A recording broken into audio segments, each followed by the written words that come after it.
네, 우리 집사님 기도해 주셨지만 지난주일에 그 감동이라고 할까요? 그 전율이 여전한 것 같습니다. 아직 완전히 가시지 않았는데요. 우리 익수수 교회는 이제 지난주일 창립 10주년 기념 예배를, 감사 예배를 뒤로 하고 오늘 11년 차에 첫 걸음을 뗍니다. 다르게 말하면 또 다른 새로운 10년의 첫 걸음을 떼는 날이다라고 해도 될 것 같습니다. 오늘부터 이제 시작하는 새로운 10년의 몇 걸음의 그 주제는 그 예배입니다. 예배. 하나님의 자녀인 우리에게 있어서 예배만큼 가장 중요하고 또 가장 우선되는 그런 일은 없기 때문이죠. 코로나 팬데믹 1년하고도 이제 반을 넘어가는 시점에 예배에 대한 이야기를 한다는 거 보니 우리 목사님이 마음이 급한가 보다. 무슨 얘기를 하든 결국은 일요일에 교회에 나오라는 얘기를 하시겠구나라고 넘겨짚지는 마시기 바랍니다. 앞으로 몇 주 동안 예배에 대한 그런 말씀을 나누면서 제 개인적인 바람이 있습니다. 그것은 일요일에 왜 교회에 나와야 하는가? 굳이 일요일에 왜 꼭 교회에 나와야 하는가? 일요일에 교회에 나가는 그 가치가 내가 누릴 다른 가치보다 그렇게 높은 것인가?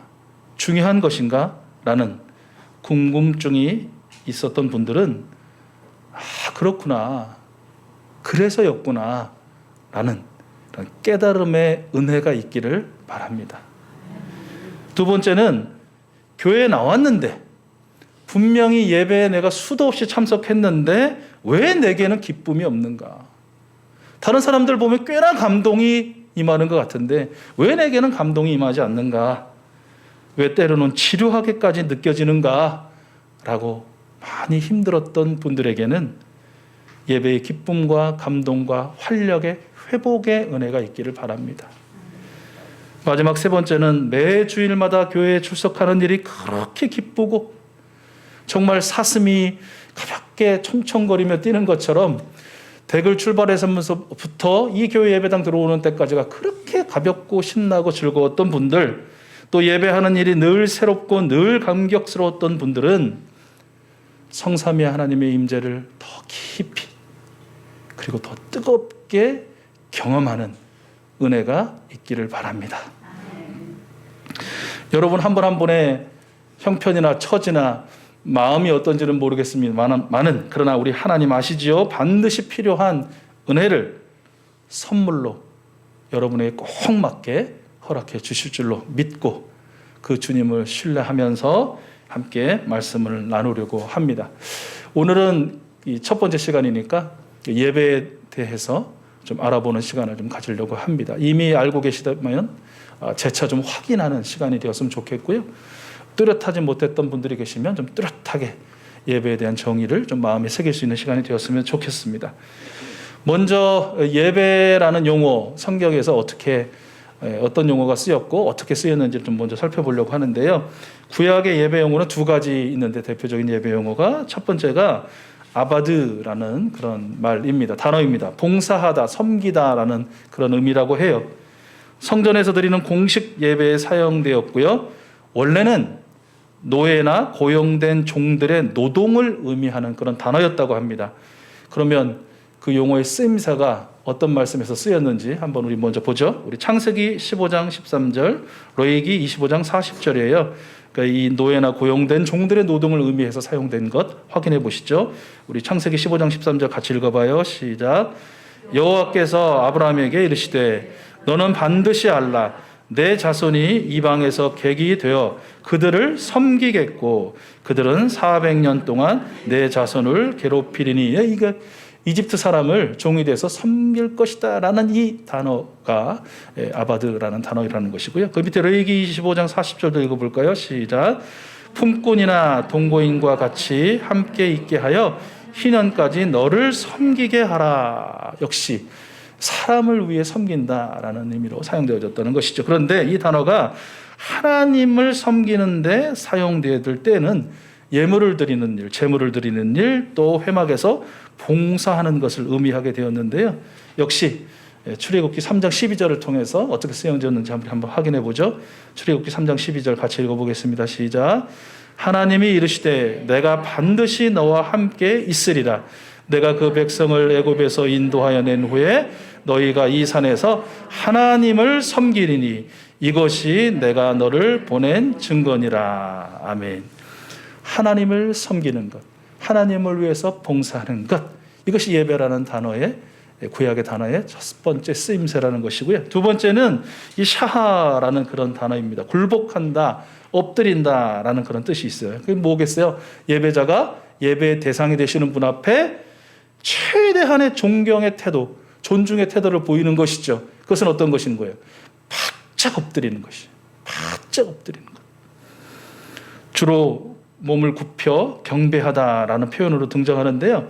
은혜가 되더라고요. 한 절 한 절이. 우리 먼저 역대하 29장 30절 샤하라는 이 엎드려 경배한다라는 것이 어떻게 쓰였는지 함께 읽어봐요. 시작. 그렇게 하고 난 다음에 히스기야 왕과 대신들이 의 사람들을 시켜서 다윗과 아삽 선견자가 지은 시로 주님을 찬송하게 하니 그들은 즐거운 마음으로 찬송하고 몸을 굽혀 경배하였다. 욥기 1장 20절 21절 말씀 또 함께 읽어보겠습니다. 시작. 이때 욥이 일어나 슬퍼하며 겉옷을 찢고 머리털을 민 다음에 머리를 땅에 대고 엎드려서 경배하면서 이렇게 말하였다. 모태에서 빈손으로 태어났으니 죽을 때에도 빈손으로 돌아갈 것입니다.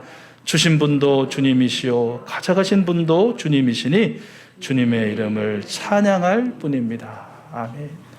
시편 95편 6절과 7절 말씀을 함께 보시죠. 같이 읽습니다. 오너라 우리가 엎드려 경배하자. 우리를 지으신 주님 앞에 무릎을 꿇자. 그는 우리의 하나님이시요 우리는 그가 기르시는 백성이며 그가 손수 이끄시는 양떼다. 오늘 너희는 그의 음성을 들어보아라. 아바드라는 말, 샤라는 말, 그리고 그 단어가 사용된 각각의 말씀을 통해서 여러분 어렴풋이 예배라는 것이 이런 것이구나, 이렇게 하는 것이 예배구나 라는 것이 좀 떠오르세요? 두 번째는 신약에서 이 예배라는 용어가 어떻게 또 사용되었는지 함께 보고 싶은데요. 첫 번째 단어는 프로스키네오라는 그런 단어라고 합니다. 이게 절하다, 굽혀 절하다, 엎드리다, 입 맞추다 그런 뜻인데요. 구약의 샤하라는 말과 비슷하죠. 예배자의 자세를 역시 말해주는 것입니다.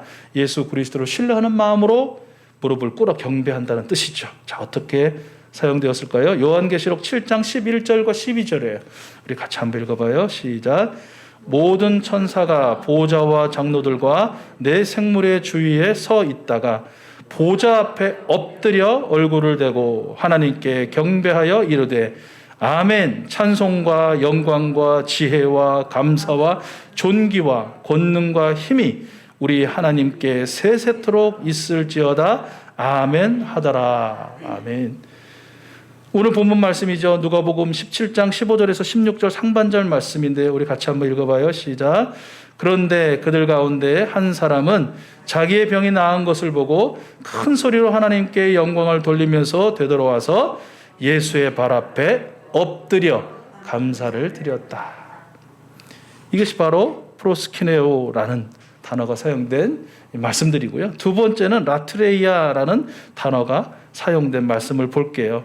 종으로서 상정만을 섬기는 그런 신분을 나타낸 것이에요. 우리 피조물인 인간이 창조주이신 하나님을 섬긴다라는 그런 뜻으로 사용되었죠. 하나님 한 분만을 섬기는 것, 자기 몸을 하나님께서 기뻐하시는 산제사로 드리는 합당한 예배를 가르칠 때, 말씀할 때 사용되었어요. 우리가 잘 아는 로마서 12장 1절 말씀이에요. 우리 같이 읽어봐요. 시작.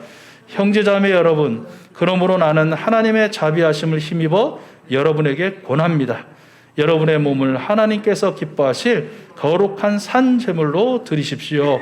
이것이 여러분이 드릴 합당한 예배입니다. 예배라는 말로 직접적으로 그렇게 사용했다라는 것이죠.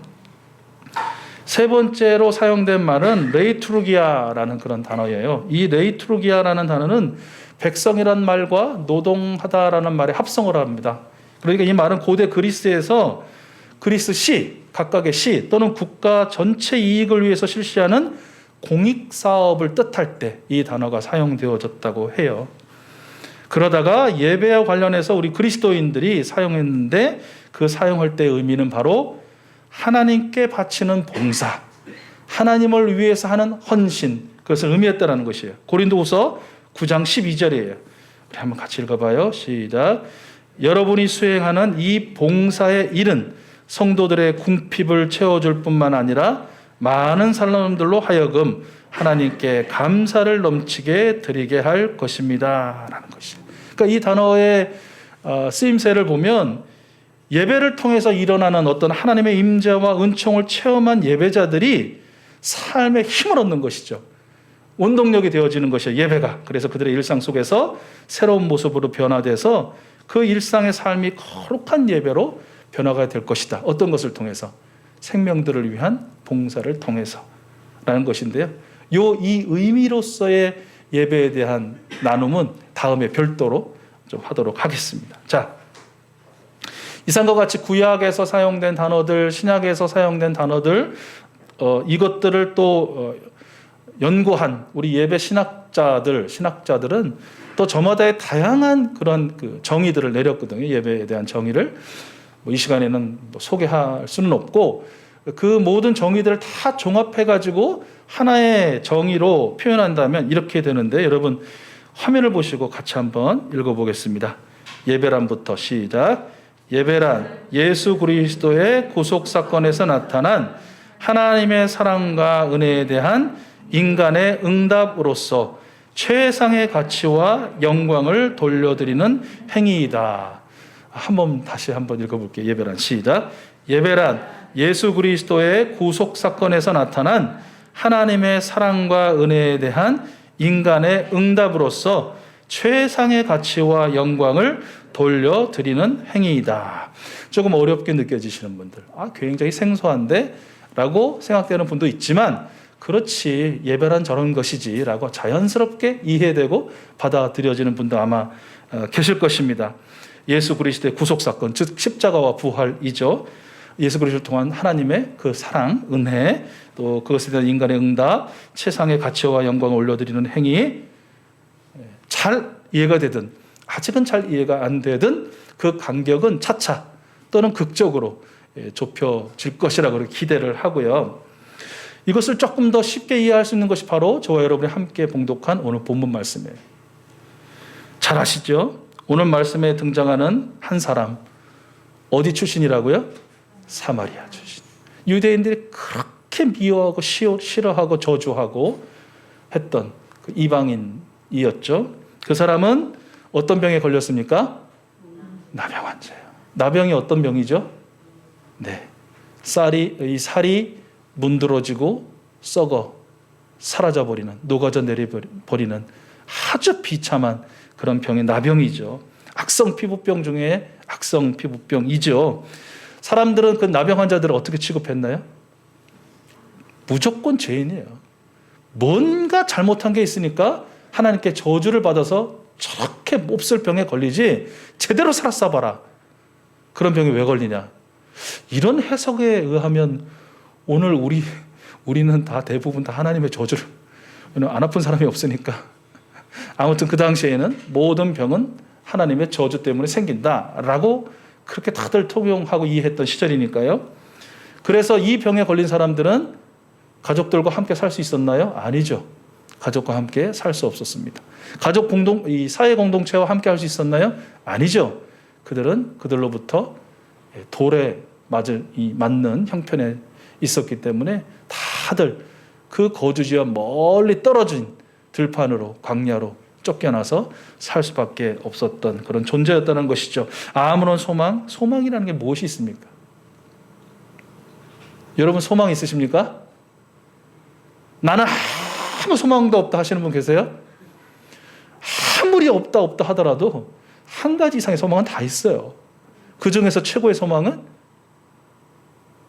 하나님 사랑 안에 있는 예수 그리스도의 그 은총, 그 능력, 그것이 우리의 소망 아니겠어요? 자, 그런데 이 사람은 아무런 소망이 없었다는 것이죠. 그저 하루하루 고통 중에 비참하게 비루한 죽음을 기다릴 수밖에 없었다라는 것인데, 그가 말씀해 보니까 누구를 만나요? 예수님을 만나죠. 예수님을 만난 결과가 어떻게 되었습니까? 네, 있을 수도 없고 불가능하기만 했던 그 피부병, 그 악성 나병이 깨끗하게 치유되는 그런 기적이 일어난 것이죠. 어린아이 살갗처럼 모든 살이 새롭게 돋아나는 그런 은혜를 입었습니다. 그래서 그는 큰 소리로 하나님께 영광을 돌리면서 돌아와서 예수님의 발 앞에 엎드렸습니다. 그리고 감사를 드렸습니다. 예수님의 발 앞에 엎드려 감사를 드렸습니다. 예수님의 발 앞에 엎드려 감사를 드렸습니다. 여러분, 어디서 많이 본 문장이죠? 오늘 주보에 기록된 설교 제목입니다. 오늘 본문 말씀에 등장하는 문구이기도 하고요. 예배가 무엇입니까? 라고 묻는다면 가장 핵심적이고 가장 중요하게 간략하게 압축해서 말할 수 있다면 바로 이것입니다. 예배란 무엇입니까? 예수님의 발 앞에 엎드려 감사를 드리는 것이다. 여러분 같이 한번 해보실래요? 예수님 발 앞에 엎드려 감사를 드리는 것. 다시 한번요. 예수님 발 앞에 엎드려 감사를 드리는 것. 그렇습니다. 이것이 바로 예배입니다. 예배는 나를 위한 시간이 아니에요, 여러분. 목사를 위한 시간도 아니고 참여하는 예배자들이나 성도를 위한 시간이 아니에요. 스텝이나 헌신하는 사람들을 위한 시간이 아니에요. 예배는 사람을 위한 프로그램이 아니에요. 행사가 아니에요. 예배는 그저 하나님을 위한 시간. 성부, 성자, 성령 하나님을 어떻게 하면 기쁘시게 할까라는 그 골몰하는 힘을 쓰는, 용을 쓰는 그야말로 그런 시간이 예배입니다. 예배는 하나님이 나를 위해서 일하시는 시간이 아니에요. 그래야만 하는 시간이 아니에요. 예배는 내가 하나님께 엎드려 하나님을 위하여 일하는 시간. 그것이 예배예요. 하나님이 일하시는 시간, 나를 위해서 일하시는 시간이라고 이해하는 사람들의 예배 태도는 당연히 받아야 되니까, 누려야 되니까 한껏 풀어지죠. 마음도 풀어지고 몸도 풀어지고 몸도 뒤로 제껴지고 뭐 이렇게 입을 크게 열라 너에게 막 그냥 부을 곳이 없도록 쌀 곳이 없도록 부어주겠다 생각해서 그런지 입도 크게 벌리고 막. 그러나 예배가 하나님을 위한 시간, 하나님을 위해서 어떻게 해서든 내가 그분의 기쁨이 되기 위해서 용을 쓰는 시간이라고 생각한다면 긴장하죠. 바짝 긴장해요. 과연 나의 이 모습은, 나의 이 태도는, 나의 이 마음은, 내 이 정성을 우리 하나님이 받으실까? 엎드리는 것이죠. 겸손해지는 것이죠. 힘이 들고 괴로운 일이 있고 슬픈 일이 있고 생각하면 쫓아가서 때려주고 싶은 그런 사람도 생각나고 정말 마음이 산란하게 그때에도 어떻게든 그 마음 붙들어 놓고 내 생명의 주인이시고 나에게 영원한 생명을 수여해 주신 마치 나병 환자였던 그 사마리아인 그 사람처럼 예수님이 아니면 그냥 피로하고 비참한 죽음을 기다릴 수밖에 없었던 내가 그 예수님을 만나서 하나님의 아들 되었네, 하나님의 딸이 되었네. 저 무거운 지옥불, 저 캄캄한 흙으로가 아니라 영원토록 빛나는 저 천국의 하나님의 나라의 주인공이 되었네 라고 그 마음을 품고 얼마나 감사하면서 엎드면서 영광을 돌려드리겠습니까? 예배의 형태가 어떠하든지 예배에 대한 이 바른 이해는 절대로 변해서는 안 됩니다.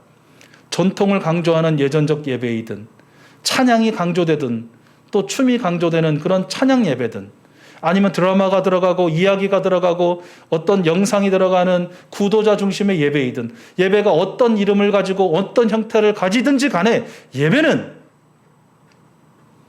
하나님의 창조의 은혜와 예수 그리스도의 구원의 은혜에 대하여 우리가 엎드려 응답하는 최선의 최고의 행위이다 라는 이 바른 이해만큼은 변해서도 안 되고 변할 수도 없고 거기에 변함을 주어도 안 된다라는 것입니다. 예배란 무엇입니까? 성삼위 하나님의 은혜에 감사하며 엎드려 드리는 우리의 최선의 응답인 것입니다. 두 가지를 꼭 기억하시면 좋을 것 같습니다. 예배에 대해서 정의하기 위해서 하나는 성부, 성자, 성령, 성삼위 하나님의 은혜에 감사하는 것이다. 두 번째는 성삼위 하나님의 그 은혜에 엎드려 내가 드리는 최선의 최고의 응답이다 라는 것.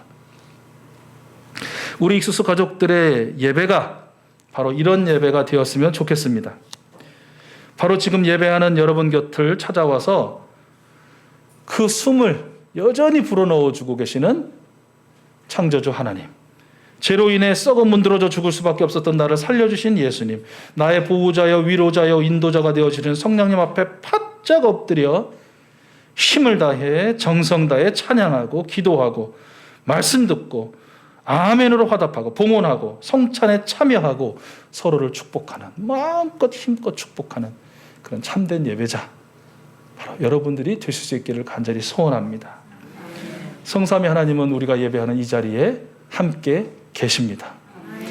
그런 얘기 한번 들려드렸던 것 같은데, 저 같은 목사가 이제 설교하기 위해서 딱 단에 섰는데 중간쯤에 왠지 낯선 분이 한 분 계신 거예요. 그날따라 설교하는 내내 신경이 쓰이는 겁니다. 그래도 어쨌든 신경이 쓰였으나 말씀을 다 전하고 이제 속으로 예배 끝난 다음에 저분 꼭 한번 누구신지 확인 좀 해야 되겠다, 인사 좀 해야 되겠다라고 하고 이제 축도가 딱 끝나자마자 이 피아노 후주가 흐르는 순간 열심히 달려가가지고 교회가 꽤 컸나 보죠. 열심히 달려가서 문 앞에서 이제 인사하는데 교인들 마지막 교인이 나올 때까지 그분이 안 나오시는 거예요. 그래서 안내하셨던 분에게 여쭤보니까 벌써 가셨다고. 목사님이 달려오시는데 그분이 먼저 가셨다고. 내가 꼭 만나고 싶었는데 어떤 분이신지 누구신지. 그런데 그 집사님이 목사님 누구신지 모르셨어요? 예수님이잖아요, 예수님. 그러면서 이어서 하는 말이, 예수님이 가시면서 다음 주에 또 올게, 다음 주에 또 올게 이러면서 가시더라고. 꿈이었대요, 꿈. 뭐 어느 목사님이 꾸신 꿈 이야기인데 그것을 통해서 깨달은 것이죠. 그 꿈 전에는 생각은 있었어요. 여기에 예수님이 함께 하시는구나, 예배의 자리에. 우리 성령님이 임재하셔서 친히 예배를 인도하시는구나. 우리 성부 하나님이 부족하고 연약하지만 우리의 이 찬양을 들으시고 기뻐하시고 기도를 들으시면서 그래 내가 들어줄게 나의 말에 귀 기울여 듣는 너희를 축복한다, 그 말씀대로 살 수 있는 능력을 줄게 라고 함께 하신다 라고 머릿속에는 생각했는데 경험을 못한 것이죠. 그런데 그 꿈을 통해서 그렇구나, 우리의 어떠함과는 상관없이 하나님을 예배하는 그 예배의 자리에, 그것이 공동체이든 아니면 개인적으로 드리는 예배이든 교회이든 가정이든 일터이든 성삼위 하나님이 그 예배 자리에 함께 계시는구나. 오늘 이 자리에도 또 지금 영상으로 예배하는 여러분의 그 자리에도 성삼위 하나님이 함께 계십니다. 그 예배를 기대하시고 청승으로 드리는 여러분의 그 심령의 예배를 기뻐 받아주시는 줄로 믿습니다. 그리고 그 예배를 받아주시는 하나님께서 우리에게 은혜를 베풀어 주시는 것이죠. 어떤 은혜예요? 이 한 주간도 승리하며 살 수 있는 은혜. 정말 좀 비실비실하고 쭈글쭈글하고 피곤하게 겨우겨우 살아내는 한 주 말고 여전한 위험이 도사리고 여전한 고통과 고난은 우리 곁에 가까이 있지만 그러나 그럼에도 불구하고 견디게 하시고 이기게 하시고 또 때로는 그냥 눌려서 울고 있어도 저 마음 깊은 곳에는 괜찮아. 사랑하는 아들아, 사랑하는 딸아, 괜찮아. 내가 너와 함께 할게. 영원토록. 그래서 다시 일어나게 되는 그런 은혜를 우리 하나님께서 허락해 주시는 것입니다. 여러분 유튜브 잘 보시죠? 제가 유튜브 이렇게 보다가 저도 아주 매력적인 콘텐츠가 하나 있는데 CBS 제작하는 잘잘법, 잘 믿고 잘 사는 법이라는 그런 유튜브 콘텐츠가 있어요. 거기 보시면 이제 여러 목사님들이 나와서 여러 강의를 하시는데, 그 중에 이제 연세대에서 학생들을 가르치시는 김학철 목사님이 여러 영상을 찍어주셨는데, 그 영상 중에 하나를 보다가 참 감동적인 예화를 들었어요. 그 기억이 나더라고요. 그런 거예요. 어떤 분이 이제 지인의 칠순잔치에 가신 거예요. 칠순잔치에 초대받아서 갔는데, 여러 순서를 진행하다가 그 주인공이 사남매를 두셨는데, 그 사남매 앞에서 이런 말씀을 하시더라는 겁니다. 어떤 말씀이셨냐면, 내가 30대 초반에 너희 아버지를 여의고 혼례 지냈는데, 그 너희 아버지 하늘나라 가기 전에 내가 여행을 함께 가자. 그래서 단둘이 여행을 갔었다. 그리고 그 여행, 행복한 여행 마치고 돌아오는 길에 너희 아버지가 내 손을 꽉 잡아주었지. 1시간 동안. 1시간 동안. 그런데 너희 아버지가 내 손을 잡아주었던 그 1시간이 이렇게 너희들을 키워내는 40년을 견디게 했구나. 견디게 했구나. 여러분, 어떻게 1시간이 40년을 이깁니까? 그건 말도 안 되는 얘기 아닙니까? 있을 수도 없는 얘기. 그런데 그 목사님 그렇게 설명하는 거예요. 그 시간의 개념으로 설명하는 거예요. 그냥 우리가 시간 말하는 착각 1초, 2초, 1분, 1시간 가는 그냥 흘러가는 크로노스의 시간 말고 하나님의 시간, 소위 카이로스의 시간, 깊이를 가지고 두께를 가지는 영원한 그 시간을 설명하는 거예요. 그러면서 이제 예배도 이와 같다라고 이어가시는데, 아, 그렇구나 라는 깨달음이 저에게도 있었어요. 우리 젊은이들 가운데는 오가는 시간 포함해서 최소 3시간, 4시간, 많게는 5시간, 6시간 걸리는 일요일에 교회에 와서 한다는 그 예배가 도대체 내 일주일의 삶에, 내 인생에 무슨 도움이 되느냐, 무슨 유익이 되느냐라고 묻는 거 아니에요? 가심비, 가성비를 따지는 이 세대, 소위 MZ세대라고 하는 사람들, 우리 젊은이들 말이에요. 그건 뭐 세대를 초월해서 우리 중에도 있어요. 아우, 이 주일날 피곤하고 힘든데 가는데 1시간, 오는데 1시간, 또 비라도 와봐요. 폭풍이라도 쳐봐요. 눈이라도 와봐요.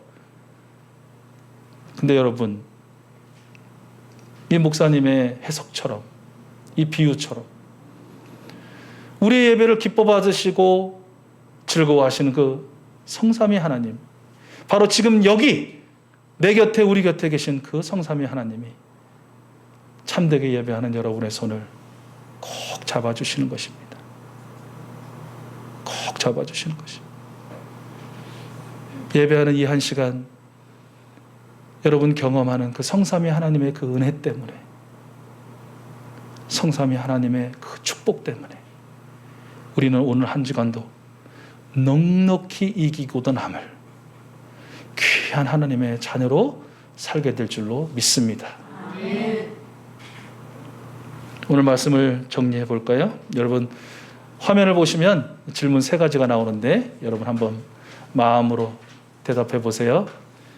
일요일에 왜 꼭 교회를 나와야 하는가, 가야 하는가?